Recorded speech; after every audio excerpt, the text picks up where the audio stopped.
What are your thoughts on doing away with most partisan races, such as sheriff and tax commissioner? Oh, I think that would be an excellent idea. The reason being, the sheriff doesn't decide to arrest somebody, doesn't knock on the window and say, guess what? Are you a Republican or are you a Democrat before they arrest you?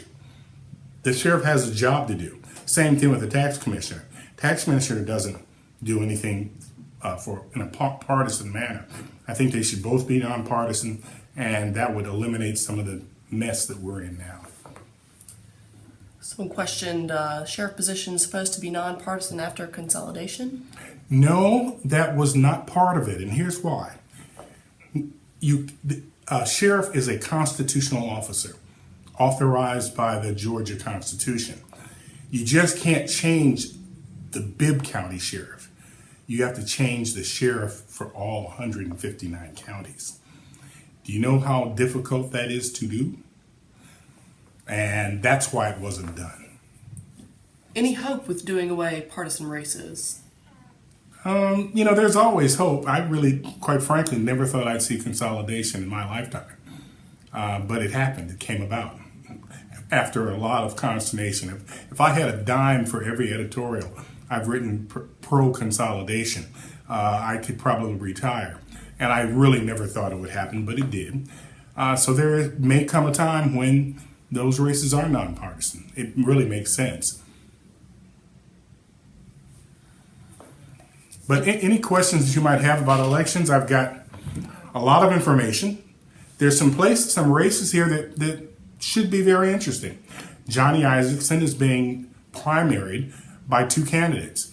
If there's any year that someone can be primaried and be successful at it, this might be the year. You've also got Nikki Randall stepping down from House District 142.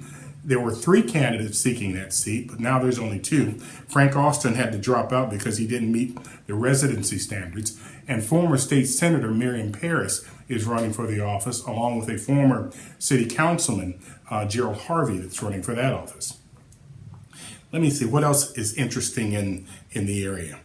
But this is another person that was just an interesting thing about the election. There is another gentleman that was running for Congress, I believe, that passed away in the middle of the election cycle. So this has been a pretty deadly year for people running for office. Maybe it's just not good for their health.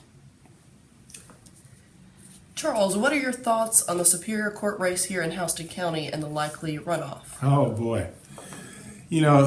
Anybody that thinks that they can fill George Nunn's shoes, more power to them. I think it's likely that there will be a runoff. The funny thing about a judge, George Nunn sat on that bench for 30 years. It's a decision that Houston Countyans had not had to make for a long time. I think the likelihood of runoff is very high, very good. But the other thing, you're also going into uncharted territory. You don't know what that person is going to do until they sit on that bench in that black robe. So choose very carefully. Don't choose on friendships. Don't choose on family connections unless that family runs very wide and very deep. But George Nunn is going to be missed on the bench, and I don't think anybody can dispute that. All right, how relevant is third-party swing in Macon? Well, I'll tell you, at about 8 o'clock this morning, I would say it was very relevant. Some precincts that you could say are 90% plus Republican went Democrat. And when I say went Democrat, they went all the way Democrat, whereas only a couple of ballots were asked for the Republican Party.